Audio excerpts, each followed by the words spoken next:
A gente dá as últimas orientações aqui aos irmãos. Queridos, aproveitando que estáis em pés, sempre em reverência à palavra, vou ler apenas o verso 1 do capítulo 11 de 1 Crônicas, como lemos.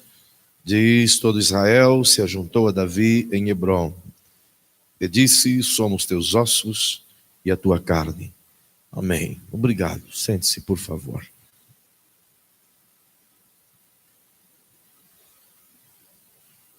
Bem, meus amados, diante daquilo que a gente vinha dizendo aos queridos, essa construção divina do conceito de uma liderança segundo Deus tem sido realmente impactante no ministério que ele me emprestou, justamente pelo simples fato de levar pessoas a se autoconfrontarem, decidirem romper, acima de tudo, os seus conceitos religiosos, ideológicos, ou aquilo que se entende sobre liderança. E a base de uma liderança saudável está em Deus, sem dúvida nenhuma. Ele é quem teve a ideia primária de liderança, e nós vamos entender isso agora. Quando ele me fez observar esse texto e analisá-lo por tantos anos, esse versículo 1 despencou no meu coração algumas coisas que foram trabalhadas e construídas ao longo desses anos, e me fez ter uma ideia clara de alguns princípios da vida de Davi que são relevantes, e eu quero começar por eles esta noite. E o primeiro princípio, se você quiser escrever aí na sua Bíblia ou no seu papel, na sua folha de anotações, como foi bem ofertado aos amados, é a capacidade que você tem de servir define a capacidade que você tem de liderar. É um princípio um tanto que redundante, mas é proposital. A capacidade que você tem de servir define a capacidade que você tem de liderar. Se eu posso pedir, eu gostaria que você repetisse isso para quem está pertinho de você, como um método de gravação mental. Diga para quem está ao seu lado: querido irmão, a capacidade que você tem de servir define a capacidade que você tem de liderar.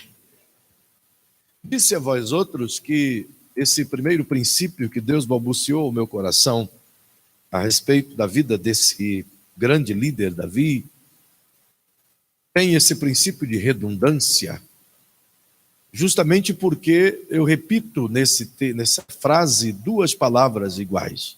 A palavra capacidade, ela está em relevo, e se você quiser destacá-la, destaque-a, justamente porque ela se faz super e muito importante no desdobramento desse princípio.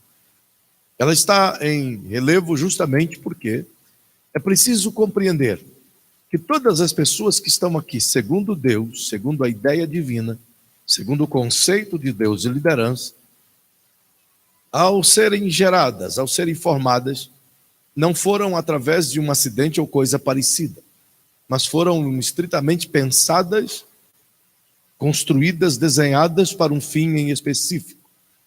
Não há uma só pessoa nesse mundo que nasceu sem um planejamento divino. Todos que estão aqui, sejam homens ou mulheres, foram por Deus desenhados e colocados em um determinado lugar, dentro de um contexto da sabedoria divina.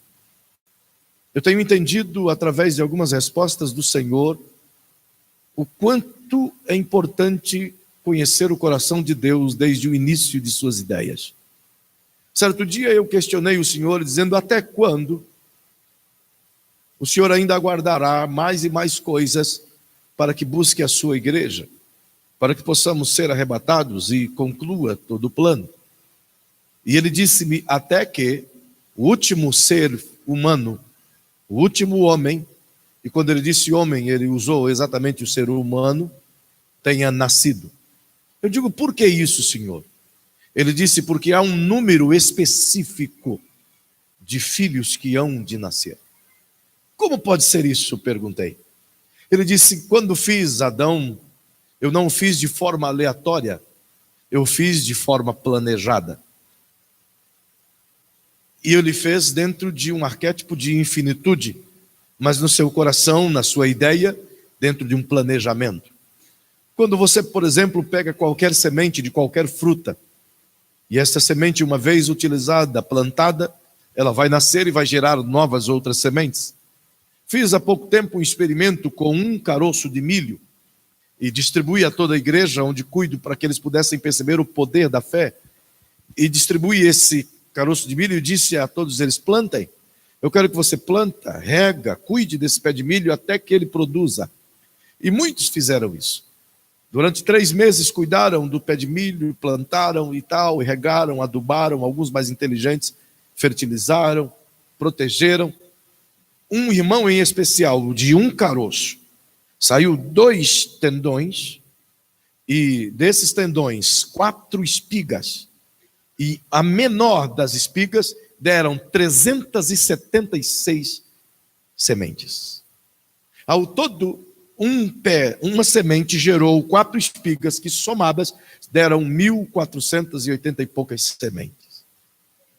Isso de semente. Se cada uma dessas sementes, das 1.400 e poucas plantadas, nascerem outras 2 espigas, cada uma com 400, serão 800 novas sementes. Então, dentro de um caroço de milho, por exemplo, como qualquer outra semente, existe campos e mais campos e mais campos e mais campos e mais campos, toneladas e mais toneladas e toneladas e mais toneladas de milho. Da mesma forma, quando Deus desenhou o Adão, Ele colocou dentro do Adão um poder extraordinário de multiplicação, de uma infinitude de humanidade. Hoje nós temos 7,2 bilhões de habitantes no planeta Terra, e 200 milhões a cada ano nasce. E evidentemente que 100 e poucos milhões morrem a cada ano. Entretanto, perceba que ao longo de todos esses milênios que tivemos, quantas bilhões de pessoas já nasceram e já morreram, e quantos bilhões ainda irão nascer, tudo que estava dentro de Adão. Só que para nós é um número infinito, mas diante de Deus e dentro do coração dele, ele sabe quem foi o número 1, e ele sabe quem vai ser o último a nascer. Há um número específico em Deus. E todos esses que Deus gerou, isso traz-nos uma outra questão, que abro parênteses para vos salientar. Nada foge do controle divino. Tudo está dentro da programação de Deus. A queda de Adão e Eva não foi algo que surpreendeu Deus. Ao contrário, já estava tudo dentro do script. E alguém pode se perguntar, mas se estava tudo dentro do script divino, por que ele permitiu que o Adão e a Eva caíssem, a serpente o tentasse, e ele não impediu que isso aconteceu? Justamente porque, se você buscar a criação a partir do Gênesis, você não vai conseguir compreender essa ideia. Mas se você buscar a ideia de Deus, da criação, a partir do que Salomão explica, então a tua mente vai ver como funciona. Salomão fala sobre isso no capítulo 8 de Provérbios, a partir do versículo 22 ao 32. Ele explica qual é a ideia de Deus na formação do ser humano. Perceba que Deus idealiza construir tudo, e no princípio era apenas o seu reino, apenas a trindade, e ele decide construir os céus, e ele dá a Jesus, o seu filho, o projeto como um bom arquiteto, segundo Salomão, para fazer um desenho. O arquiteto não faz outra coisa senão um desenho. É por isso que Salomão diz, e ele era o seu arquiteto, e antes que qualquer coisa existia, ele estava lá desenhando o cosmos.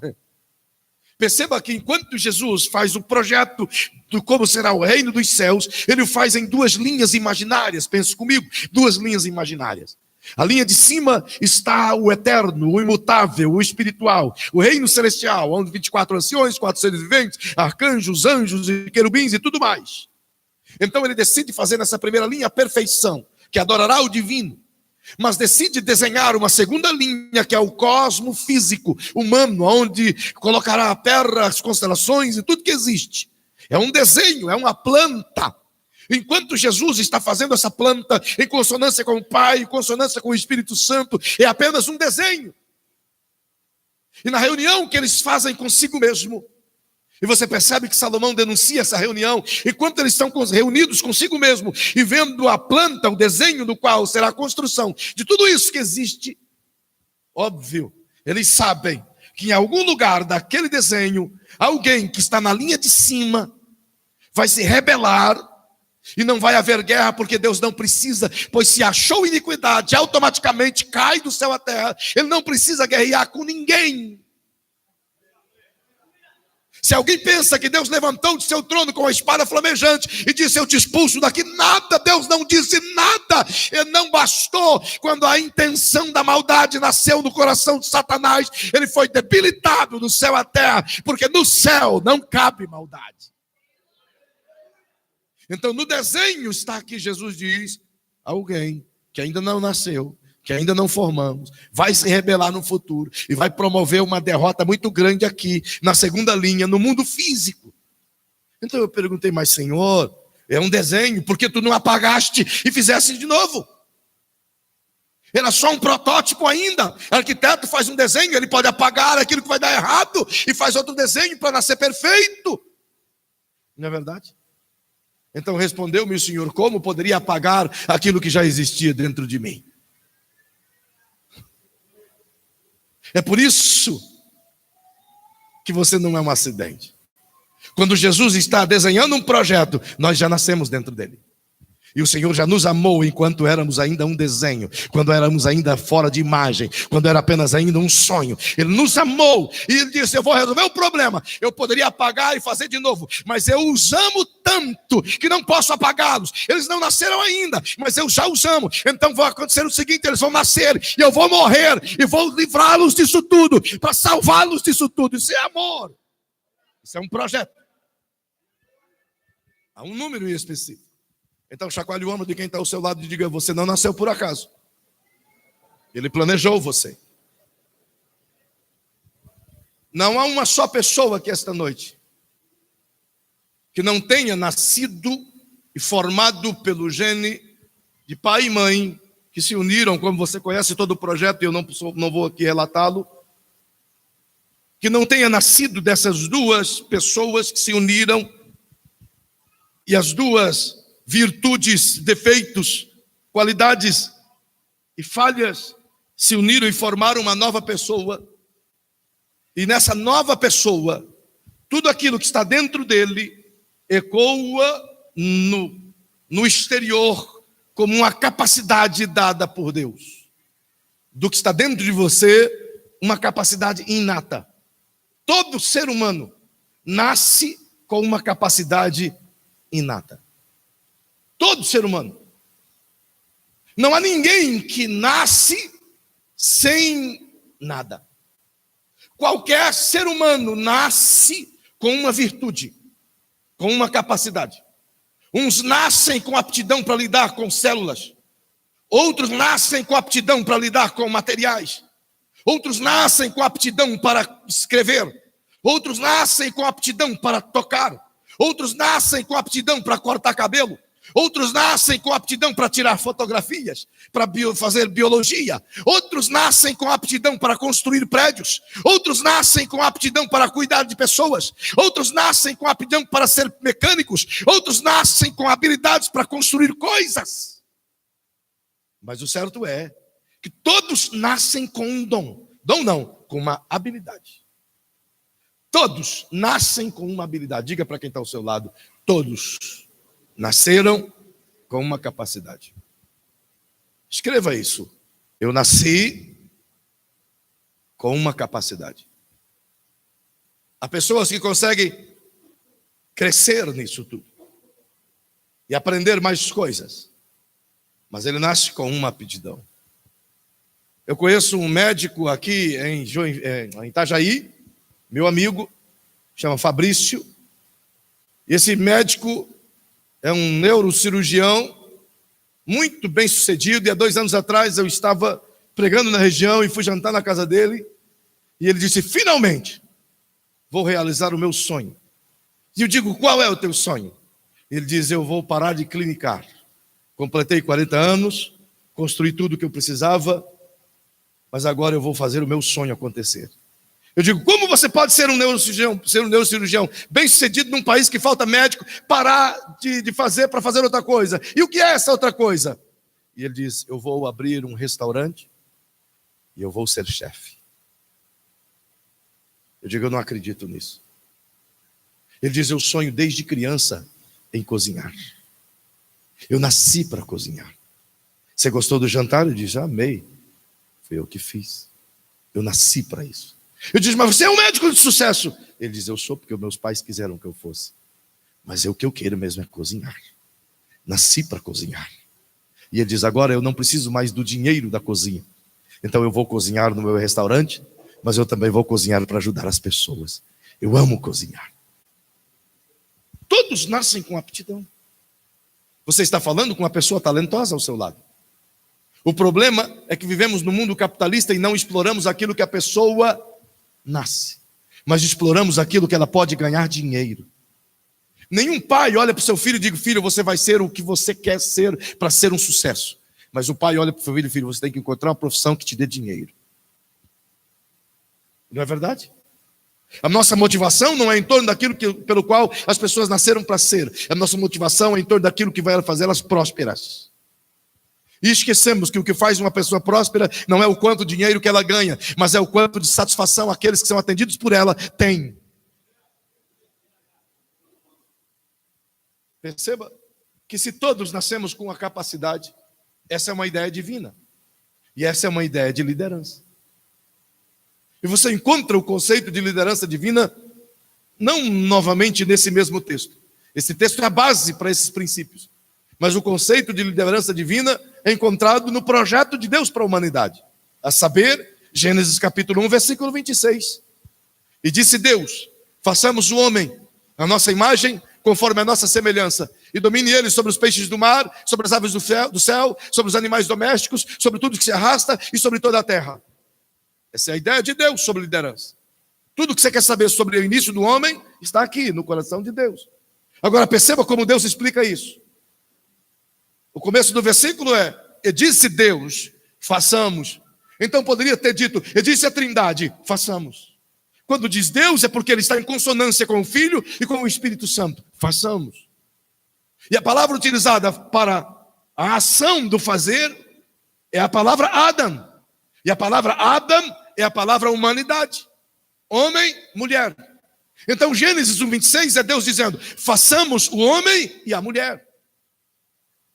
Justamente quebrando-nos a ideia de que a mulher veio depois como um mecanismo para alegrar o coração do homem. Ao contrário. E dá-nos entender que Deus viu que o homem estava só e, portanto, diz, vou fazer uma adjutora. Como quem diz, não imaginava que ele ia sentir tanta falta, vou fazer alguém. Ao contrário, já estava no plano de Deus. É por isso que o versículo 27 diz, macho e fêmea os criou. A ideia divina é homem, mulher. Porque homem não gera outro ser. É preciso uma mulher para que o plano do divino pudesse acontecer. Então talvez você se pergunte, por que Deus esperou tanto tempo para fazer a mulher? Primeira razão, vou te dar duas, dentre muitas. Mas a primeira razão é porque Deus sabia que o Adão teria que trabalhar no jardim. E trabalhando no jardim ele teria que dar nome a todos os seres vivos, animais e seres que voam, e os peixes que estão no mar. E Deus pensou, se eu fazer a Eva junto com ele, ele vai ter que dar nome para todo mundo. E como vai ser os dois dando nome para um só animal? O Adão vai dizer, isso é um elefante, ela vai dizer, não, isso é uma girafa. E vai ser uma confusão só. Aquilo que poderia acontecer em 1 milênio vai levar 10 milhões de anos. E a vontade do homem não vai prevalecer a da mulher. Deus sabia disso? Você acha que o Adão ia argumentar com a Eva, ia dizer, não, falei que vai ser elefante, vai ser elefante. Bastava a Eva dizer, é leão. Ele ia dizer, ok, é leão. Eu estava pensando em leão. Essa é a primeira razão. Deus é inteligente. Ele é inteligente, ele sabia quem ele estava criando. E a segunda razão, Deus precisava colocar dentro do homem a certeza absoluta que não existe nada de melhor criado por Deus senão a mulher. Poxa. A primeira razão que é legal, mas a segunda razão tinha que ter feito primeiro os homens glorificarem a Deus. No mundo onde os homens se tornam mulheres, os homens deveriam glorificar a Deus pelas mulheres. Segunda razão, as próprias mulheres deveriam glorificar a Deus, porque Deus estava pensando mais nelas do que neles. Fecha parênteses. Perceba que a ideia do divino é criar uma humanidade com poderes de liderança igual, com capacidades iguais. Não há maior ou menor. Não é o homem maior do que ela, segundo Deus. Isso veio em razão da desobediência humana. Não era um plano de Deus, irmão. Deus nunca fez o homem para dominar outro homem. Deus nunca fez o homem para dominar a mulher, mas por causa do pecado. Então a sujeição é como cumprimento de sua pena. Agora entenda. Quando você encontra essa liderança segundo Deus, e percebe que Deus fez o ser humano com uma capacidade. Então o princípio que a gente aprende é que não há ninguém aqui que não tenha uma capacidade. Concorda comigo?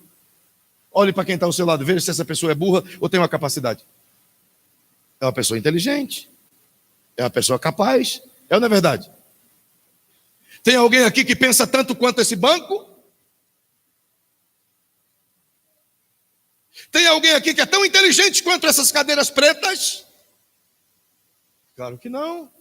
Todos são inteligentes, são pensantes, são capazes, por isso estão aqui aprendendo. Então, se todos aqui possuem uma capacidade, significa que Deus não fez uns para liderar e outros para serem liderados. Então geramos um grande problema. E sabe qual é o problema? Diga para quem está ao seu lado e escreva: todos nasceram para liderar. Aí temos um gigantesco problema. Mas se Deus fez todos para liderar, e todos com capacidade para liderar, vai liderar quem? Não é uma boa pergunta? Vai liderar quem, irmão?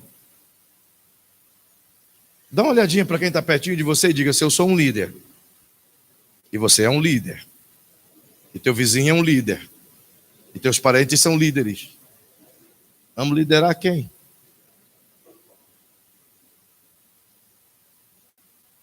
Não é verdade? A nossa ideia é que para ser um líder tem que ter quem te segue. O nosso conceito de liderança, e qualquer livro de liderança vai te ensinar isso. Você pode comprar os gurus de liderança global, e você vai encontrar que precisa ter grupos de pessoas nas quais você vai ou influenciá-los ou inspirá-los a seguirem você. Fazerem aquilo que você os conduz. Mas a ideia divina não é essa. Se todos nasceram para liderar, obviamente a pergunta é atual: quem então eu vou liderar? É justamente porque pensamos como homem e não como Deus. Quando Deus estabeleceu o conceito de liderança, Ele não nos fez para sermos líderes sobre pessoas, mas Ele fez líderes para pessoas. Escreva. Deus não nos fez líderes. Escreva. Deus não nos fez líderes sobre pessoas. Mas Deus nos fez líderes para pessoas.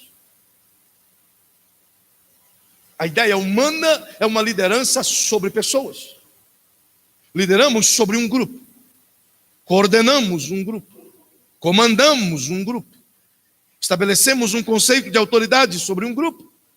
Essa é a nossa ideia de liderança. E nós somos formados assim em todos os conceitos. Isso está impregnado em nossa mente, na escola, na faculdade, na igreja, em todos os lugares. Aprendemos isso. Mas a ideia de Deus é que lideramos para pessoas. E como é isso? Nós nos tornamos cheios de capacidades para gerenciar pessoas. Não é à toa que temos a profissão remunerada de maneira qualificativa de gerentes. Mas eu aprendo com Deus que você gerencia coisas, mas pessoas você não gerencia. Pessoas você lidera. Mas se Deus fez-nos para liderar para pessoas e fez todos líderes, então eu vou liderar como? E quem? A resposta é simples. A ideia de Deus é que lideramos para pessoas e não sobre elas. Sobre elas é comandando um grande grupo.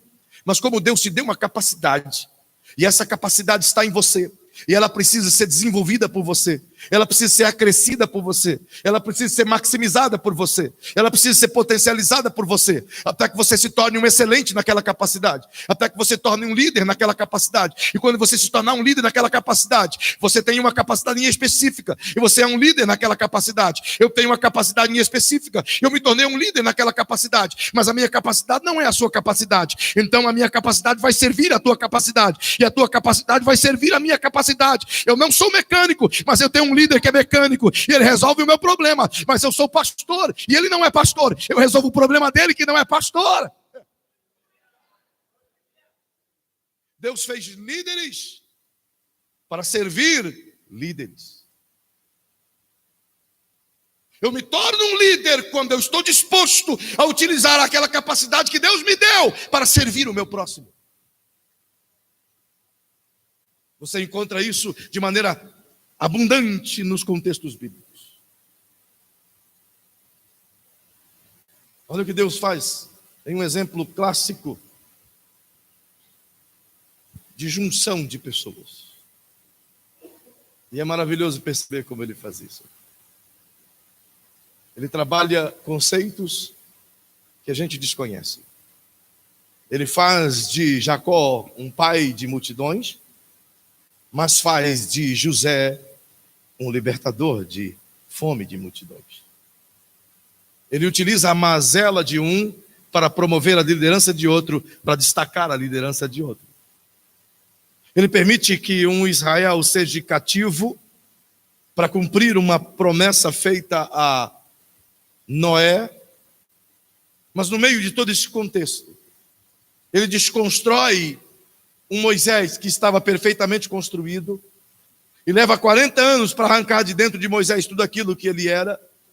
E quando Moisés, a única coisa que ele sabe fazer é cuidar de ovelhas e falar mal, pois nem falar ele consegue direito mais, então Deus diz: agora eu vou começar a construir você. Você não serve para outra coisa, então você serve para mim. Quando o mundo olhar para você e dizer não serve para mais nada, então Deus vai dizer: agora você serve para mim. Mas enquanto as minhas virtudes for belas para o mundo, Deus vai continuar me dizendo: eu preciso te desconstruir. Perceba que à medida que o Moisés está pronto para ser construído, afinal de contas ele foi completamente desconstruído em 40 anos, Deus o diz: eu vou usar você para libertar Israel, o meu povo, que eu permiti que alguém os escravizasse. E ele diz: mas eu não posso ir.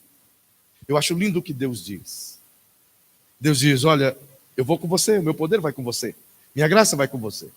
Minha unção vai com você. Meu milagre vai com você. E ele diz: ok, eu gostei do milagre, mas ainda assim eu não posso ir. Por quê? Porque eu não sei falar. Como é que eu vou falar diante do povo? Eu não sou pregador. Eu sou pastor de ovelhas. E Deus disse: eu não sei. E eu não sei que tu não sabe falar. E Deus dá uma resposta louca para Moisés. Deus diz: quem fez o mudo? O Senhor fez o mudo? Sim, eu fiz o mudo. Por quê? Porque alguém precisa falar por ele. Deus estava dizendo: eu te fiz gago. E eu sei que você é gago. Eu sei que você não sabe falar, mas eu sei que o teu irmão fala bem. Deus estava dizendo assim: você não tem que saber tudo. Você tem que ser líder em uma área, para que a liderança do outro também possa aparecer.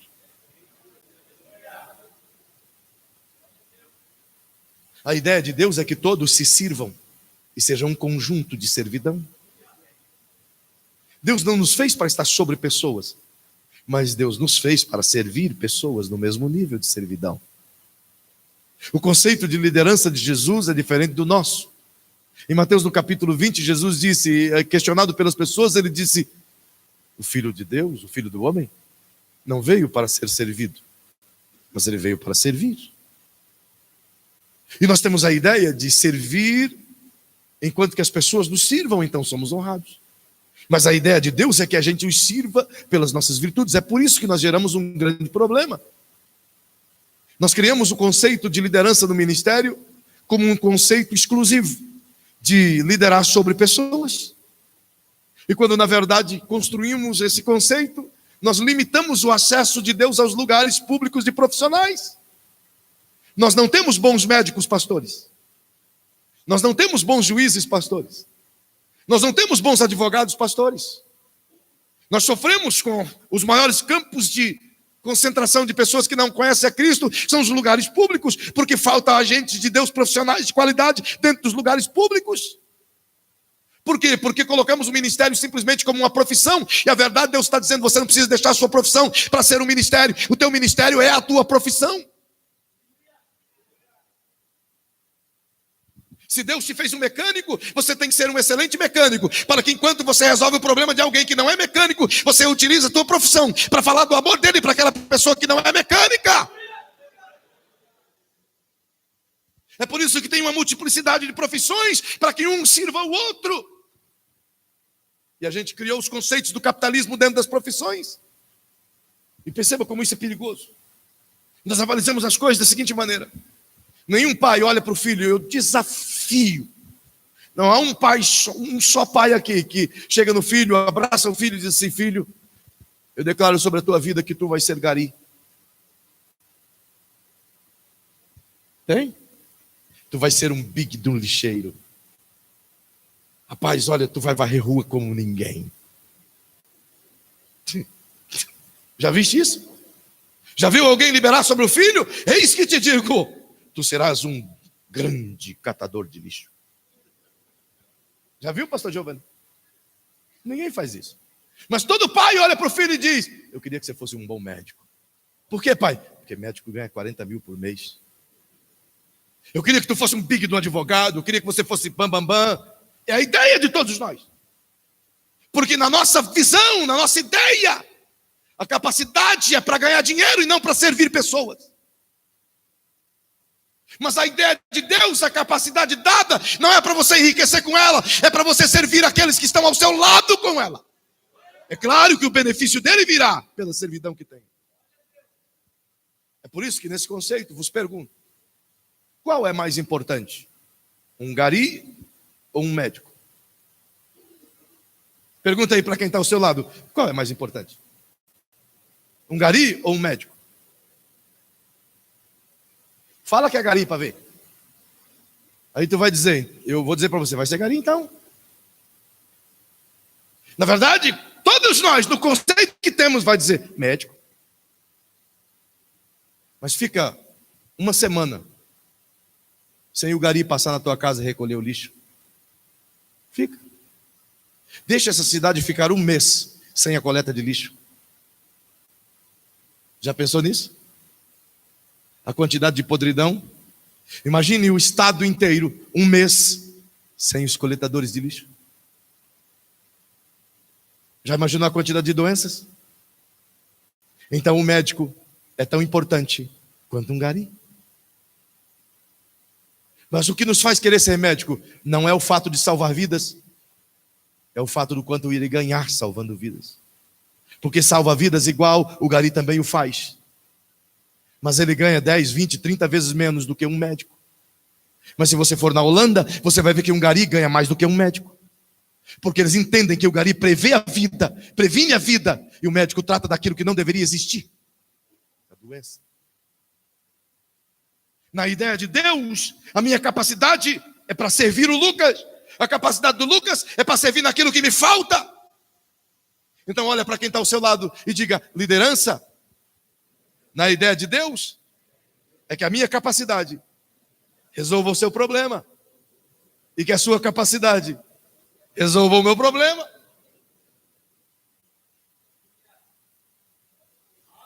Não é dar ordem às pessoas, é servir as pessoas. Não é puxá-las, é lavar os pés delas. Foi isso que Jesus fez. Ele lavou os pés dos discípulos de uma maneira tão linda. De maneira calada, se levanta, como, obviamente, como você sabe. Eu acho fantástico imaginar os dedinhos majestosos de Jesus. E não eram dedos finos, eram dedos calejados, pois ele foi experimentado nos trabalhos. Mas aqueles dedos, você não tem ideia, aqueles dedos que pegou os pés sujos dos discípulos e tirou as sujeirinhas de entre os dedos, foram os mesmos dedos que foi colocando as estrelas. os seus devidos lugares. Aqueles mesmos dedos lava os pés dos discípulos e quando termina, olha para eles e diz: vistes o que eu acabei de fazer? Façais vós também. Sirvam uns aos outros. Então chacoalhe quem está pertinho de você e diga: você tem uma virtude? Você tem uma habilidade? Você tem uma capacidade? Mas essa capacidade não é para você, é para mim. Deus nunca te faz um líder para você. Deus te fez um líder para eles. Deus te fez um líder para ele.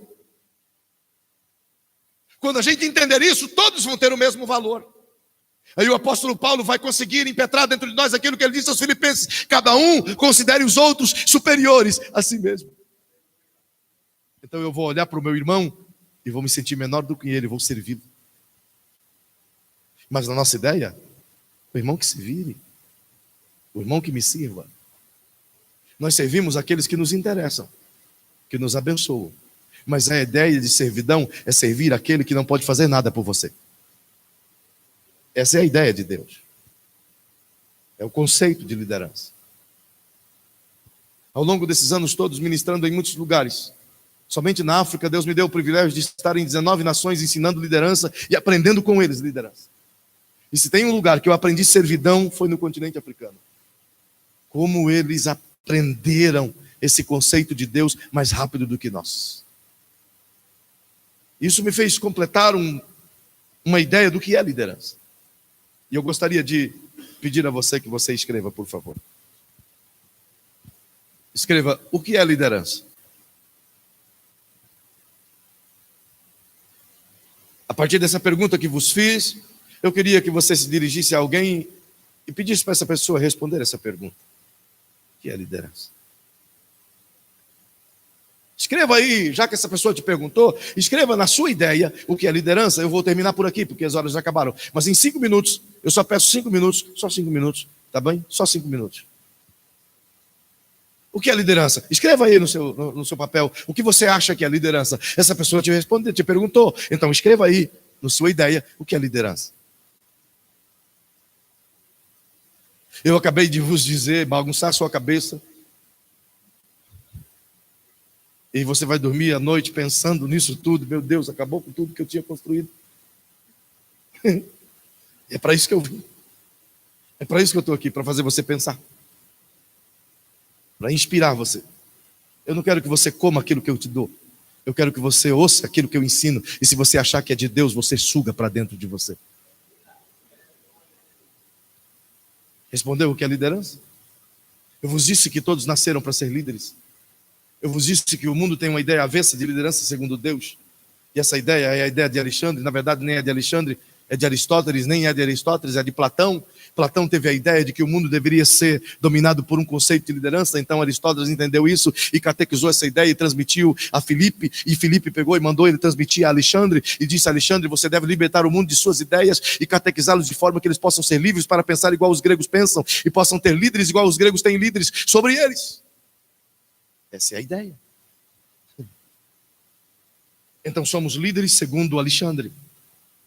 Não somos líderes segundo Deus. Mas se quisermos ser líderes segundo Deus, vamos sair aqui dispostos a lavar os pés uns dos outros e a servir uns aos outros do jeito que Deus nos fez para ser.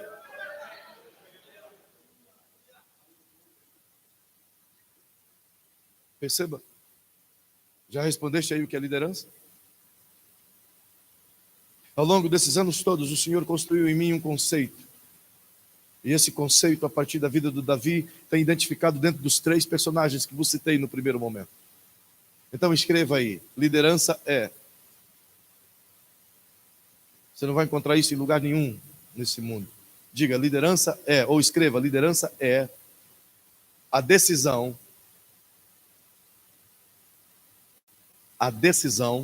de tomar uma atitude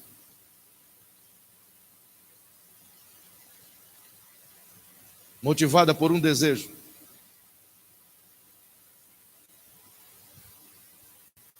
de servir ao próximo como um veio natural de seu propósito. Vamos dizer juntos. Terminou de escrever? Vamos dizer juntos. Liderança é.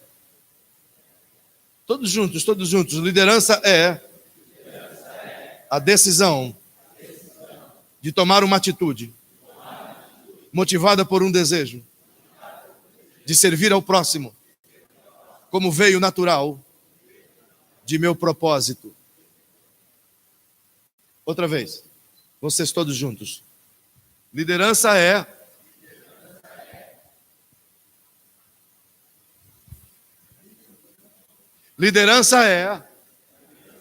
a decisão de tomar uma atitude motivada por um desejo de servir ao próximo, como veio natural de seu propósito.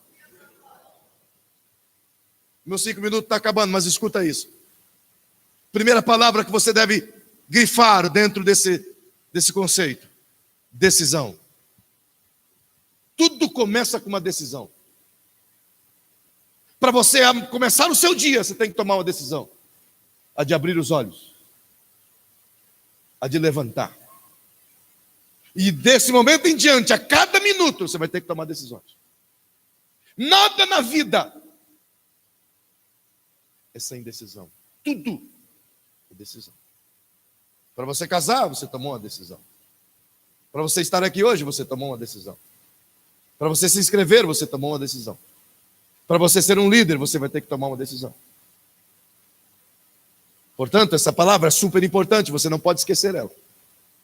A vida nossa é em torno de decisões, diuturnamente. E quem dera eu pudesse lhe explicar como tomar decisões. Mas guarde no seu coração, nunca tome uma decisão precipitada a partir de suas próprias ideias. Mas sempre que for tomar uma decisão, espere em Deus. Esteja simplesmente conectado com Ele, para que a decisão seja primeiro de acordo com Ele e não de acordo com você. É por isso que o apóstolo Paulo diz: orai sem cessar. Ele estava dizendo: fique conectado com Deus o tempo todo. Não desligue dele. Se você desligar dele, você vai tomar decisões erradas na vida. Mas se você estiver conectado o tempo todo, a tua decisão não vai ser de você mesmo, porque a tua vida não te pertence mais. Você agora vive para Ele, para aquele que ressuscitou você. Então Ele que vai te guiar no caminho que você deve andar. Segunda palavra que você deve riscar aí, grifar: a atitude. Nada muda sem uma atitude. Você pode tomar uma decisão, mas se você não tiver atitude, nada muda. Você toma uma decisão e diz: vou levantar. Mas o falar, vou levantar, não resolve o problema. Tem muita gente que passa a vida inteira dizendo: vou orar.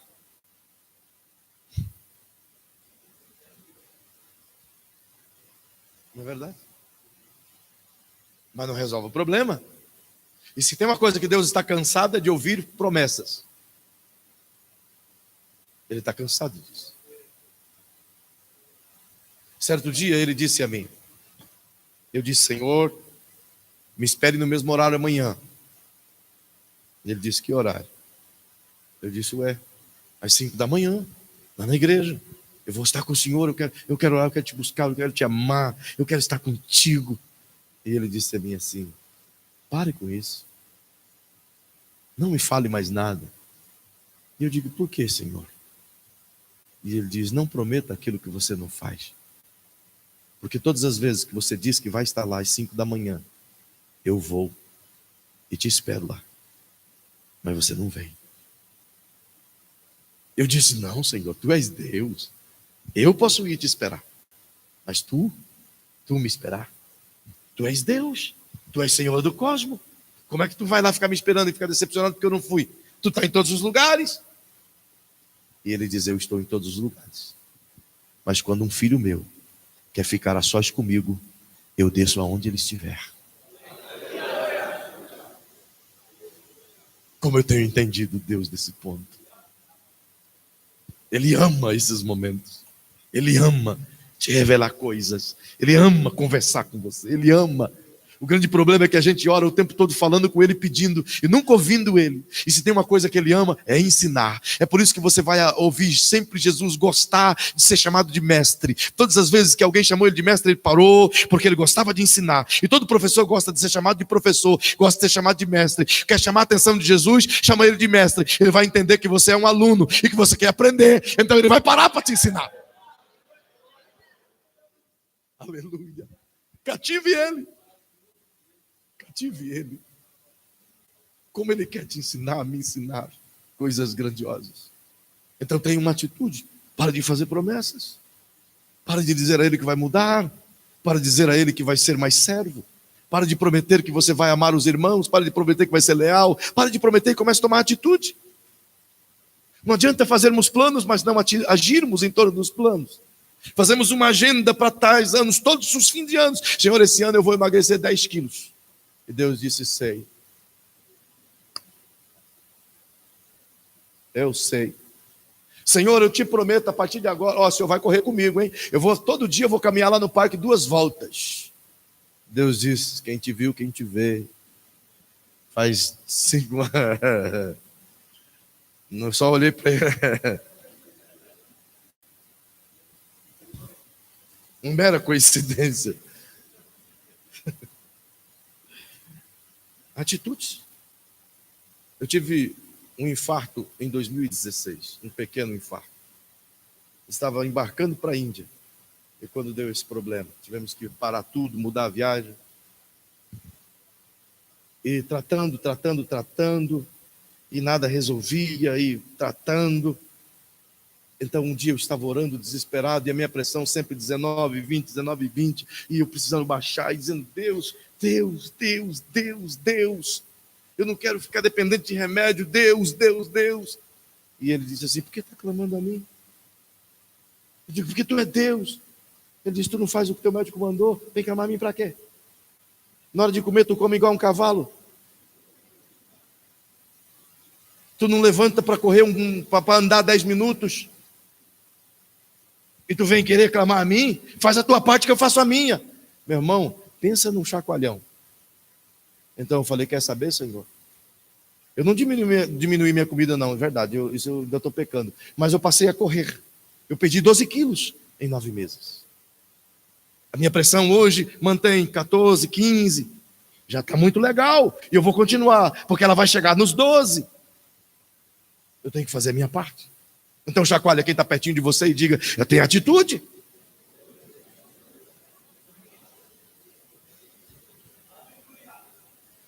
Aí o cara quer passar no vestibular.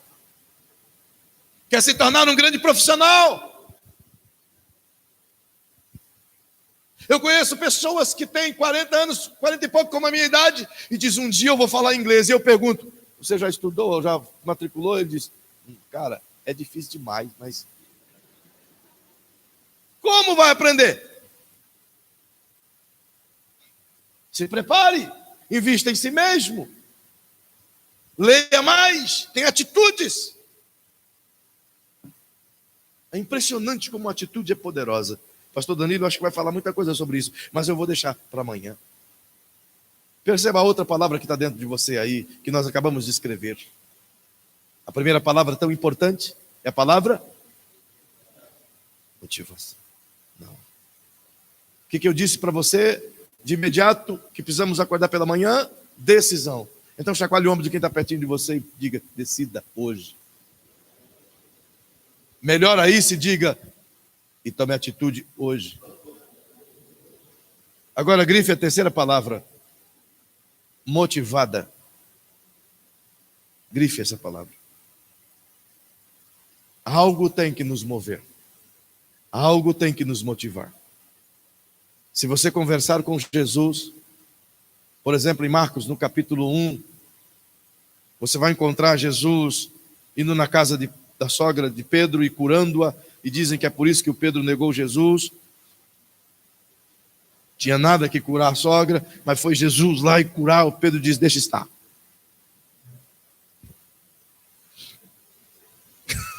Perdão, querido, não aguentei. Mas a Bíblia diz que depois de Jesus...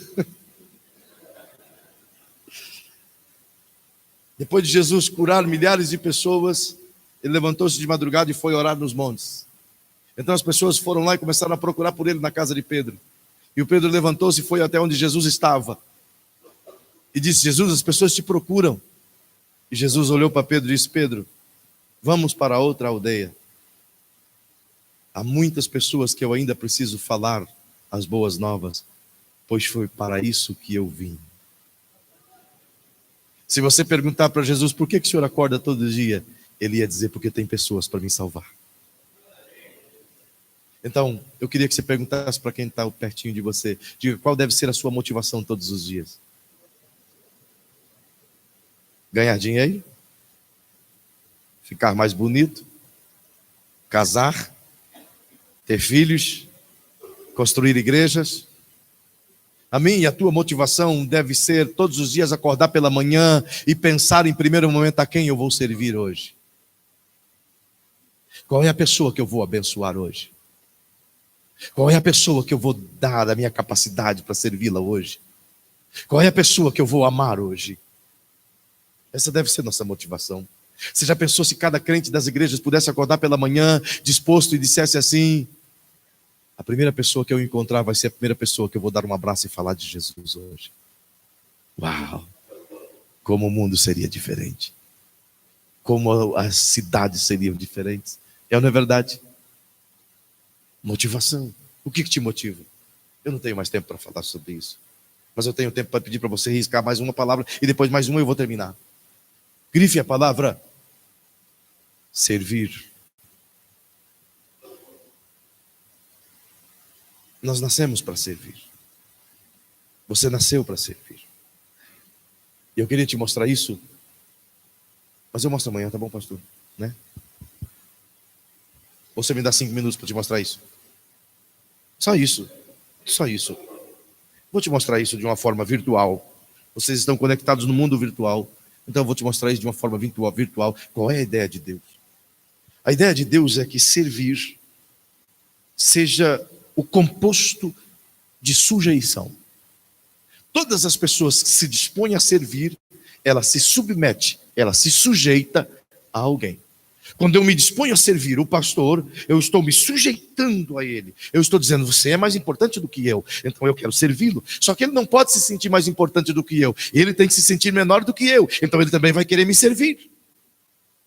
Na ideia de Deus, servir é sujeitar-se, submeter-se. Então diga para quem está ao seu lado: servir é sujeitar-se. O que Jesus veio fazer? Servir. Então ele se sujeitou a nós. Ele nos serviu. Partindo desse princípio, entenda isso. Vamos imaginar aqui nessa minha mão esquerda, onde ela está aqui agora, que está Deus Pai, Deus Filho e Deus Espírito Santo. Era apenas Ele. Quando nada existia, existia apenas eles. Eles são eternos. De eternidade a eternidade, tu és Deus.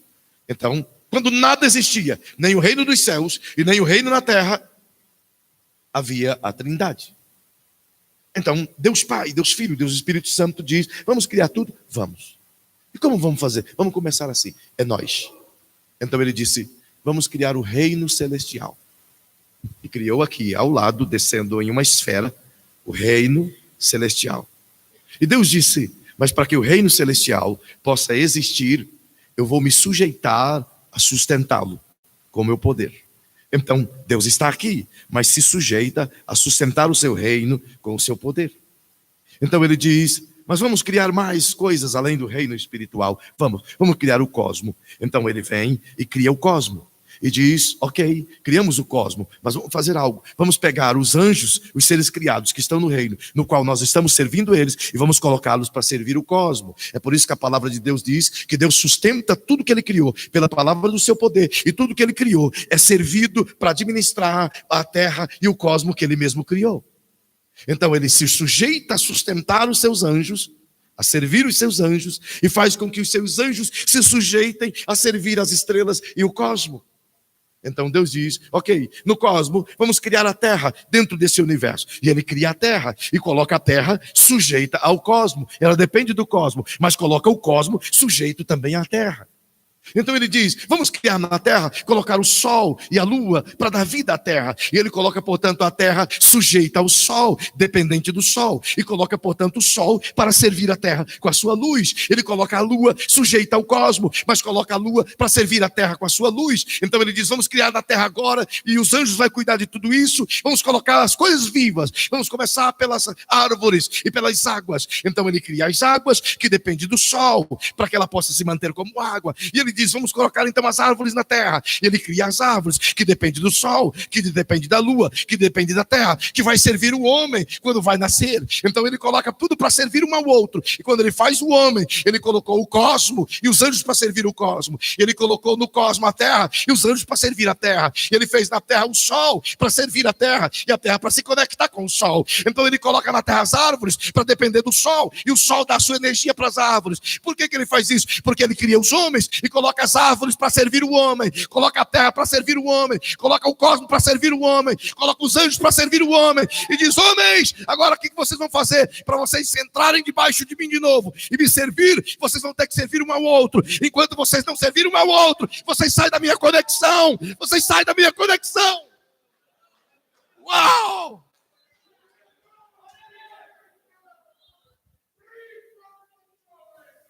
Por que o mundo está onde está? Porque saíram da conexão de Deus. Mas se eu voltar para servir a um ao outro, então Deus vai dizer, você entrou no meu eixo, porque eu sirvo, você serve, ele serve, nós servimos. Isso é liderança. Fique em pé. Aleluia. Aleluia.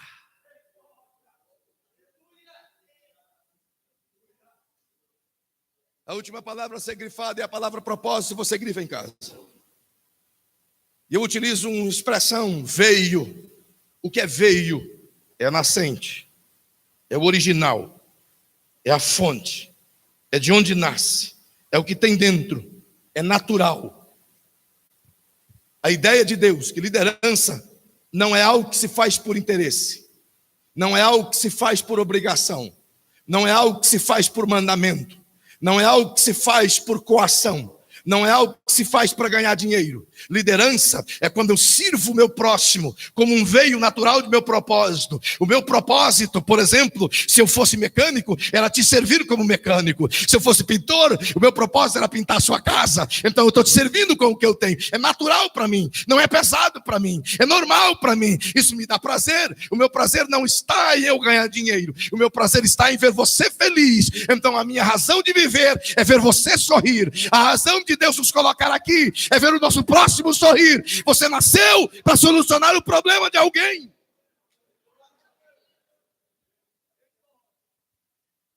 Olhe para quem está perto de você e diga, sabe quando os seus problemas serão solucionados? Quando você parar de correr atrás das soluções deles e decidir solucionar o meu problema. Então Deus vai usar alguém para solucionar o teu problema. Isso é servidão.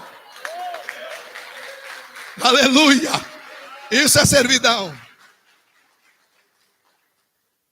É por isso que Jesus disse, por que estáis apreensivos? Por que estáis angustiados? Por que estáis ansiosos?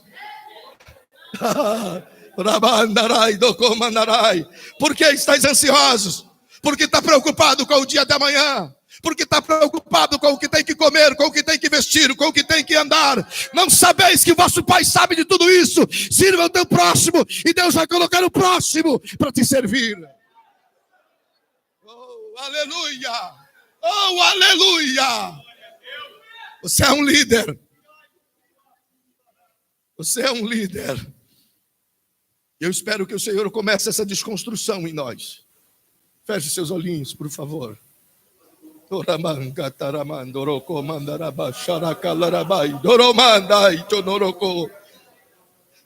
aleluia. Oh, aleluia, Senhor.